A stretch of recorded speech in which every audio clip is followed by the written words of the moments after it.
नमस्कार दोस्तों, स्वागत है आपका अपने यूट्यूब चैनल पर। दोस्तों उम्मीद आप स्वस्थ होंगे, मस्त होंगे, अपने पढ़ाई में व्यस्त होंगे। दोस्तों आज हम लोग यूनिटेरिया पब्लिकेशन के द्वारा पब्लिश जो सामान्य बुक जारी किया गया, इससे हम लोग जो है वस्तुनिष्ठ प्रश्न देखेंगे, जो कि स्टैटिक्स है। सभी एग्जाम के लिए काफ़ी ज़्यादा इंपॉर्टेंट होने वाला है। ये सभी एग्जाम के लिए इंपॉर्टेंट है, ध्यान में जरूर रखिएगा। चाहे वो बिहार दरोगा हो, बीपीएससी हो, या फिर सिविल कोर्ट हो, सभी एग्जाम के लिए, या फिर बिहार पुलिस हो, सभी एग्जाम के लिए इंपॉर्टेंट है। तो इसलिए आप इसे मिस नहीं कीजिए, शुरू से अंत तक जरूर देखिए, ताकि इसका फायदा मिल सके। स्टैटिक्स है तो ये सभी एग्जाम में इसका रिपीटेशन होना तय है, तो इसीलिए आप इसे जरूर देखिए ताकि इसका फायदा आपको मिल सके।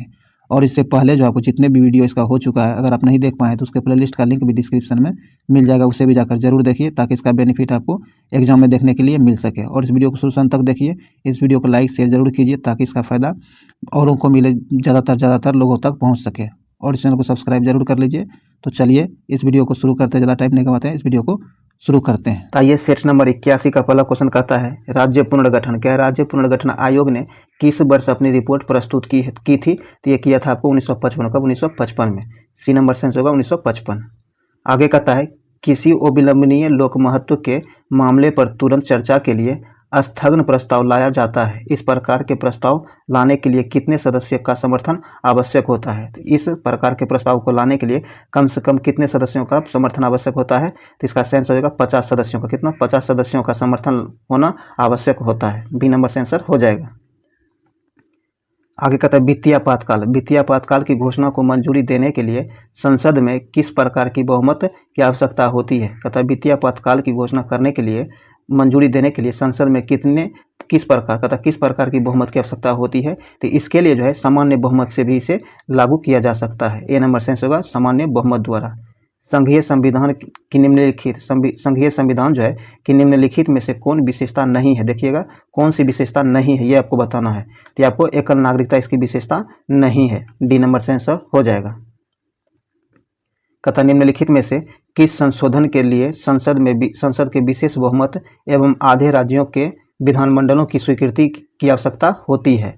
तो इसकी आवश्यकता होती है संसद में राज्यों का प्रतिनिधित्व से संबंधित संशोधन के लिए। डी नंबर सेंसर हो जाएगा। आगे कहता, निम्नलिखित में से कौन सा रिट सार्वजनिक प्राधिकरण एवं निजी व्यक्ति दोनों के खिलाफ जारी किया जा सकता है? तो इसका सेंस हो जाएगा बंदी प्रत्यक्षीकरण। ए नंबर सेंसर हो जाएगा। आगे कहता, भारत में पुरुष और स्त्रियों में संपूर्ण समता का उपबंध निम्नलिखित में से किसमें किया गया है? पुरुष और स्त्रियों में संपूर्ण समता का उपबंध जो किया गया है, किसमें किया गया है? तो ये किया गया है आपको भारत के संविधान के अनुच्छेद 14 और 15 में। ए नंबर सेंसर हो जाएगा भारत के संविधान 14 और 15 में। अनुच्छेद 14 और 15 होगा, ध्यान रखिएगा। आगे का था आपातकाल। के आपातकाल के समय मूल अधिकारों का स्थगन निम्नलिखित में से किस देश के संविधान से भारतीय संविधान में ग्रहण किया गया है? तो यह ग्रहण किया गया आपको जर्मनी के बीमर संविधान से। डी नंबर सेंसर हो जाएगा। आगे कहता है, संविधान का अनुच्छेद 243 क्लॉज के निम्न में से किससे संबंधित है? तो यह संबंधित आपको राज्य निर्वाचन आयोग से, किससे? राज्य निर्वाचन आयोग से संबंधित है। बी नंबर सेंसर हो जाएगा। चलिए आगे कहता है कि विश्व होम्योपैथी दिवस कब मनाया जाता है? विश्व होम्योपैथी दिवस जो है कब मनाया जाता है? तो यह मनाया जाता है आपको 10 अप्रैल। कब? 10 अप्रैल को मनाया जाता है। ए नंबर सेंसर हो जाएगा। आगे कहता है, राष्ट्रीय पंचांग के संबंध में कौन सा कथन सही है? राष्ट्रीय पंचांग के बारे में कौन सा कथन सही है? तो कहता है कि भारतीय राष्ट्रीय पंचांग विक्रम संबंध पर आधारित है। तो यह गलत है। क्या है? यह गलत है। राष्ट्रीय पंचांग को 26 जनवरी 1950 को अपनाया गया था, यह भी गलत है। तो यहाँ आपको डी नंबर सेंसर हो जाएगा। ना तो ए और ना ही बी सही है, दो सही है। तो डी नंबर सेंसर हो जाएगा, दोनों गलत है। ये जो आपको विक्रम नहीं शक संबंध पर आधारित है, ध्यान रखिएगा। आगे कहता है, क्या है? नोहक लिकाई जलप्रपात किस राज्य में स्थित है? ये जो है स्थित है आपको मेघालय में। मेघालय में। डी नंबर सेंसर का मेघालय प्रदेश में स्थित है। आगे कहता है, वंदे मातरम योजना का संबंध है। वंदे मातरम योजना जो है इसका संबंध किस क्षेत्र से? तो ये आपको गर्भवती महिलाओं से, किससे? गर्भवती महिलाओं से संबंधित है। सी नंबर सेंसर हो जाएगा। आगे है, निम्नलिखित में से कौन सा सही सुमेलित नहीं है? ध्यान रखिए कौन सही सुमेलित नहीं है। तो ये आपको संतूर जो है बदरुद्दीन डायर, ये आपको सुमेलित नहीं है। बाकी आपको सितार पंडित रविशंकर सही है। बांसुरी पन्नालाल घोष सही है। तबला जाकिर हुसैन सही है। डी नंबर आपको गलत दिया गया है। और ये संतूर वादक, ये जो है आपको बदरुद्दीन टायर जो है ये किसके वादक, किस यंत्र के वादक हैं, ये आपको बताना है। कमेंट बॉक्स में जरूर बताइएगा, क्योंकि इससे पहले वाले वीडियो में आपको बताया गया था। कहता सर्प क्या है, सर्पों का अध्ययन कहलाता है। सर्पों का अध्ययन जो क्या कहलाता है, तो आपको ओफियोलॉजी, क्या ओफियोलॉजी कहलाता है। बी नंबर से आंसर को ओफियोलॉजी। आगे कहता है भारत का पहला समुद्री संग्रहालय कहाँ खोला जाएगा। भारत का पहला समुद्री संग्रहालय जो है यह कहाँ खोला जाएगा, तो ये गुजरात में, कहाँ, गुजरात में खोला जाएगा। बी नंबर से आंसर का गुजरात। आगे है भवानी, क्या है, भवानी कामबिनी जो, कहता भवानी कामबिनी जो दक्षिण भारत की प्रमुख नदी है, ये किसकी सहायक नदी है, तो ये दोनों जो है आपको कावेरी की सहायक नदी है। ए नंबर से आंसर का कावेरी की सहायक नदी है। ए नंबर से आंसर हो जाएगा। निम्नलिखित में से कौन सुमेलित नहीं है, ध्यान में रखिएगा, सुमेलित नहीं है, तो ये आपको माना दर्रा अरुणाचल प्रदेश, ये आपको सुमेलित नहीं है। बाकी तुजुर, क्या है, तुजुर दर्रा मणिपुर सुमेलित है। रोहतांग दर्रा हिमाचल प्रदेश में, और बनिहाल दर्रा जम्मू कश्मीर में। ये आपको डी नंबर सुमेलित, सॉरी सी नंबर सुमेलित नहीं है, जो गलत दिया गया है। सी नंबर से आंसर हो जाएगा। आगे था निम्नलिखित में से भारत का सबसे गहरा बंदरगाह कौन है। भारत में सबसे गहरा बंदरगाह जो है विशाखापट्टनम है। कौन, विशाखापट्टनम है। सी नंबर से आंसर हो जाएगा। चलिए आगे कहता है निम्नलिखित में से, क्या निम्नलिखित में से कौन सी मिट्टी कपास की खेती के लिए सर्वाधिक उपयुक्त होती है। कपास की खेती के लिए सबसे उपयुक्त मिट्टी जो होती है काली मिट्टी, कौन, काली मिट्टी होती है। डी नंबर से आंसर हो जाएगा। कहता ग्लोबल वार्मिंग के लिए निम्न में से कौन सी गैस सर्वाधिक उत्तरदायी होता है। ग्लोबल वार्मिंग जो है इसके लिए निम्नलिखित में से कौन सा गैस सर्वाधिक उत्तरदायी होता है, तो ये होता है आपको कार्बन डाइऑक्साइड। कौन, कार्बन डाइऑक्साइड। ए नंबर से आंसर होगा कार्बन डाइऑक्साइड।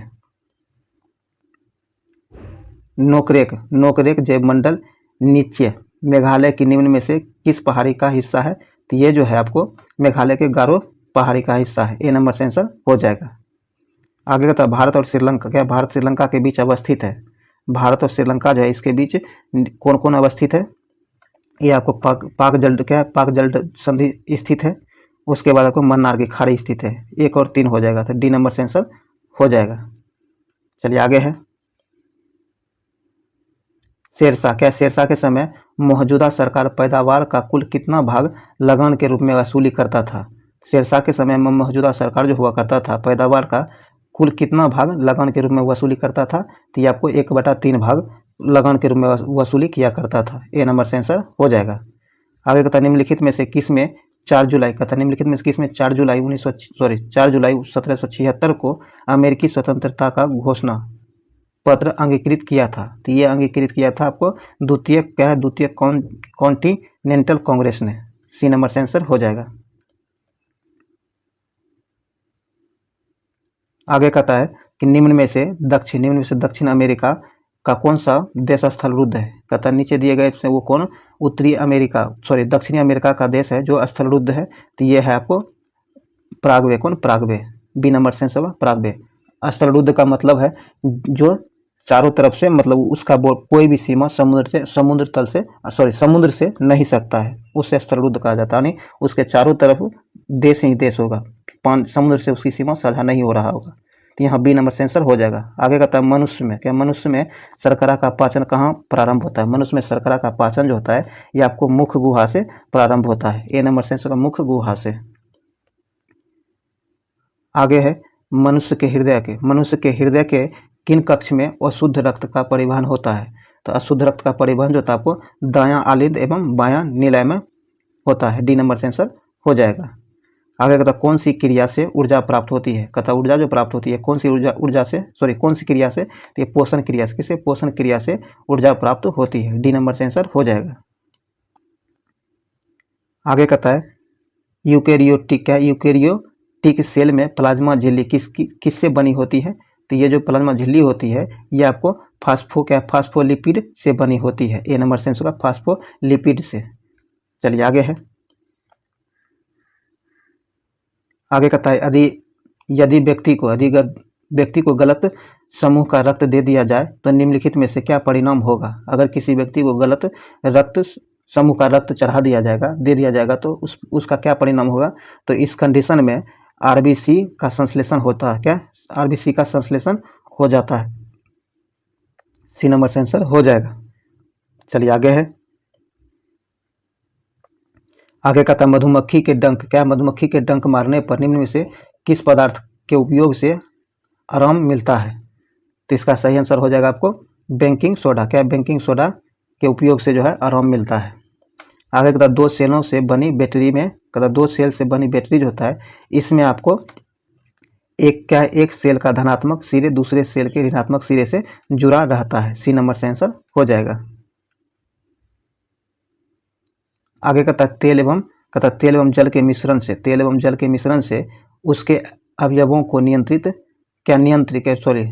तेल एवं जल के मिश्रण से उनके अवयवों को निम्नलिखित में से किस विधि द्वारा अलग किया जाता है? तेल एवं जल के मिश्रण को किस विधि द्वारा अलग किया जाता है?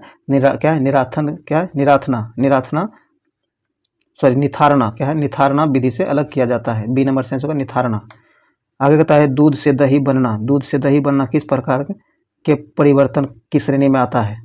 तो ये जो आता है आपको अनुकर्मणीय परिवर्तन की श्रेणी में आता है। डी नंबर से आंसर हो जाएगा। आगे कहता है प्रतिबल का एसआई मात्रक होता है, प्रतिबल जो है इसका एसआई मात्रक क्या होता है? तो न्यूटन प्रति मीटर स्क्वायर होता है। ए नंबर से आंसर हो जाएगा। निम्नलिखित में प्राकृतिक सूचक है, निम्नलिखित में से प्राकृतिक सूचक कौन सा है? तो आपको हो जाएगा लिटमस, हल्दी का रस और चाइना गुलाब। उपयुक्त में सभी हो जाएगा। डी नंबर से आंसर हो जाएगा। आगे कहता है मिट्टी के अपमार्जक कौन होता है? मिट्टी का अपमार्जक कौन होता है? तो आपको जीवाणु होता है। कौन? जीवाणु होता है। ए नंबर से आंसर जीवाणु। आगे है निम्नलिखित में से किसने अपने पुस्तक में चंद्रगुप्त मौर्य का विशिष्ट वर्णन किया है? कहता निम्नलिखित में से वह कौन है जिन्होंने अपनी पुस्तक में चंद्रगुप्त मौर्य का विशेष रूप से वर्णन किया है? तो इसका आंसर हो जाएगा मेगास्थनीज ने। किसने? मेगास्थनीज ने। डी नंबर से आंसर हो जाएगा। सिंधु घाटी सभ्यता का वह स्थल जो घग्गर नदी के किनारे बसा हुआ है? कहता सिंधु घाटी सभ्यता का वह कौन सा स्थल है जो घग्गर नदी के किनारे स्थित है, बसा हुआ था? तो इसका सही आंसर आपको हो जाएगा कालीबंगा। कौन? कालीबंगा। सी नंबर से आंसर होगा कालीबंगा। चलिए आगे है, कहता निम्नलिखित मध्यकालीन संतों का कालक्रम अनुसार सजाइए। इसका सही क्रम कौन सा है ये आपको बताना है। तो इसका शंकराचार्य, रामानुजाचार्य, माधवाचार्य और वल्लभाचार्य ये सही क्रम है। बी नंबर से आंसर हो जाएगा। चलिए आगे है, आगे सूची 1 को सूची 2 से सुमेलित करने, कौन सुमेलित है इसमें ढूंढना है कि कौन सुमेलित है। आइए देखते हैं। इसमें जो आपको लॉर्ड हेस्टिंग्स आपको पिंडारियों का दमन ये सही सुमेलित है। बी नंबर से आंसर हो जाएगा जो सुमेलित दिया गया है। चलिए आगे है, आगे कहता है कि महारानी लक्ष्मीबाई, क्या महारानी लक्ष्मीबाई ने 1857 की क्रांति में महत्वपूर्ण भूमिका निभाई थी। इनका जन्म कहाँ हुआ था? तो इनका जन्म जो हुआ था आपको वाराणसी में। कहाँ? वाराणसी में इनका जन्म हुआ था। सी नंबर से आंसर हो जाएगा। आगे कहता है एज, क्या एज ऑफ कॉन्सेंट एक्ट में लड़कियों के लिए विवाह की आयु निर्धारित की गई थी। तो इसके लड़कियों के विवाह के लिए आयु जो निर्धारित की गई थी ये 12 वर्ष निर्धारित की थी। कितना? 12 वर्ष निर्धारित की गई थी। बी नंबर से आंसर हो जाएगा 12 वर्ष। कहता दक्कन कृषक, क्या है? दक्कन कृषक राहत अधिनियम पारित किया गया। तो यह पारित किया गया आपको 1879 में। सी नंबर से आंसर 1879 में। निम्नलिखित में से किसके संस्थापक भगत सिंह नहीं थे? निम्नलिखित में से वो कौन सी संस्था है जिसके संस्थापक भगत सिंह नहीं थे? भगत सिंह जो थे आपको इंडियन रिपब्लिक आर्मी के संस्थापक नहीं थे। सी नंबर से आंसर हो जाएगा। बाकी आपको हिंदुस्तान सोशलिस्ट रिपब्लिक एसोसिएशन के संस्थापक थे भगत सिंह और भारत नौजवान सभा के भी संस्थापक आपको भगत सिंह ही थे। तो यहाँ सी नंबर से आंसर हो जाएगा जिसके संस्थापक भगत सिंह नहीं थे। आगे है एस्ट्रोजन, क्या एस्ट्रोजन किसके द्वारा स्रावित होता है? एस्ट्रोजन जो है ये किसके द्वारा स्रावित होता है? तो ये आपको अंडाशय के द्वारा, किसके द्वारा? अंडाशय के द्वारा स्रावित होता है। बी नंबर से आंसर हो जाएगा। प्रसिद्ध पर्वत, क्या है? प्रसिद्ध पर्वत पिंडसर किस भारतीय राज्य में स्थित है? क्या है? पिंडसर पर्वत जो है ये किस राज्य में अवस्थित है?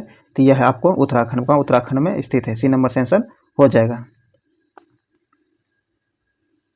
आगे का था जीएसटी, क्या जीएसटी की विभिन्न दरों के संदर्भ में अंतिम निर्णय लेने का अधिकार किसके पास है? यह अधिकार किसको प्राप्त है? तो यह अधिकार जो है जीएसटी परिषद को प्राप्त है। किसे? जीएसटी परिषद को प्राप्त है। सी नंबर से आंसर हो जाएगा। कहता निम्नलिखित ईंधन में से कौन सा न्यूनतम निम्नलिखित ईंधन में से कौन सा न्यूनतम पर्यावरणीय प्रदूषण उत्पन्न करता है? सबसे कम प्रदूषण निम्न में से कौन सा ईंधन उत्पन्न करता है? तो सबसे कम प्रदूषण आपको हाइड्रोजन। कौन? हाइड्रोजन सबसे कम प्रदूषण उत्पन्न करता है। सी नंबर से आंसर हो जाएगा। तो दोस्तों जो भी स्मरणीय तथ्य था वस्तुनिष्ठ वो समाप्त हुआ है। उम्मीद है इससे आपको बहुत ज़्यादा बेनिफिट मिला होगा। अगर आपको लगता है कि आपके लिए यूजफुल है तो आप इसे लाइक जरूर कर दीजिए, अपने दोस्तों के साथ शेयर कीजिए ताकि मैक्सिमम लोगों तक पहुंच सके। और अभी तक इस चैनल को सब्सक्राइब नहीं किया तो सब्सक्राइब करके घंटी जरूर दबा लीजिए ताकि आने वाली वीडियो का नोटिफिकेशन आपको आसानी से मिल सके। और इसका PDF के लिए हमारे टेलीग्राम ग्रुप से जुड़िए जिसका लिंक डिस्क्रिप्शन में दे दिया गया है। और इससे पहले जितने भी वीडियो हो चुका एपिसोड हुआ है अगर आप नहीं देख पाए तो उसके प्लेलिस्ट का लिंक भी डिस्क्रिप्शन में मिल जाएगा, उसे जाकर जरूर देखें। तो चलिए अब हम लोग जो है हर दिन की भांति आज फिर से स्मरणीय तथ्य देखेंगे जो कि काफ़ी ज़्यादा इंपॉर्टेंट होने वाला है। आज के स्मरणीय तथ्य में हम लोग देखेंगे वैज्ञानिक जिन्होंने खोज की, मतलब खोज और वैज्ञानिक किस वैज्ञानिक ने किसकी खोज की है इसके बारे में हम लोग देखेंगे। तो आइए देखते हैं। परमाणु का खोज जो किया है आपको जॉन डाल्टन के द्वारा किया गया है। रेडियो एक्टिव ये आपको हेनरी बेक्यूरेल के द्वारा किया गया है। रेडियम जो है ये मैडम क्यूरी के द्वारा खोजा गया है। सापेक्षता का सिद्धांत आइंस्टीन के द्वारा दी गई है। किसके द्वारा? आइंस्टीन के द्वारा सापेक्षता का सिद्धांत दिया गया है। और विद्युत प्रभाव का खोज भी आइंस्टीन के द्वारा ही किया गया था। ध्यान में रखिएगा आइंस्टीन को नोबेल पुरस्कार जो दिया गया है ये प्रकाश विद्युत प्रभाव के खोज के लिए ही इन्हें दिया गया है। ध्यान रखिएगा ये काफ़ी ज़्यादा इंपॉर्टेंट है, ये आपको पूछा भी गया है बहुत बार। कहता क्वांटम सिद्धांत आपको मैक्स प्लैंक के द्वारा खोज किया गया है। और एक्सरे किरण आपको रोएंटजन के द्वारा। वैसे ये सब आपको याद ही होगा, फिर भी एक दो बार करके इसे जरूर रिपीट कर लीजिएगा ताकि भूलिएगा नहीं। आगे कहता है विद्युत चुंबकीय प्रेरण आपको माइकल फ्राडे के द्वारा खोजा गया है। और रमन प्रभाव CB रमन के द्वारा ढूंढा गया है। चलिए आगे है। कहता ब्लैक होल सिद्धांत का प्रतिपादन किया था S चंद्रशेखर ने। जल का वाष्प में बदलना उदाहरण है भौतिक परिवर्तन का। लोहे में जंग लगने का उदाहरण है। लोहे में जो जंग लगता है ये किसका उदाहरण है? रासायनिक परिवर्तन का उदाहरण है। प्रकाश के वेग को सर्वप्रथम मापा था। आपको रोमर ने मापा था। किसने? रोमर ने मापा था। जल का अधिकतम घनत्व एवं न्यूनतम आयतन होता है। ध्यान रखिएगा जल का अधिकतम घनत्व और न्यूनतम आयतन आपको 4 डिग्री सेंटीग्रेड पर होता है। 1 नॉटिकल मील बराबर कितना होता है? तो 1 नॉटिकल मील बराबर आपको 1852 मीटर होता है। साबुन के बुलबुले के रंगीन दिखाई पड़ने का कारण है। साबुन का बुलबुला जो होता है ये रंगीन दिखाई देता है। ये रंगीन किस कारण से दिखाई देता है? तो व्यतिकरण के कारण। किसके कारण? व्यतिकरण के कारण रंगीन दिखाई देता है। चलिए आगे है। कहता पदार्थ का लघुत्तम अंश है। आपको क्वार्क होता है।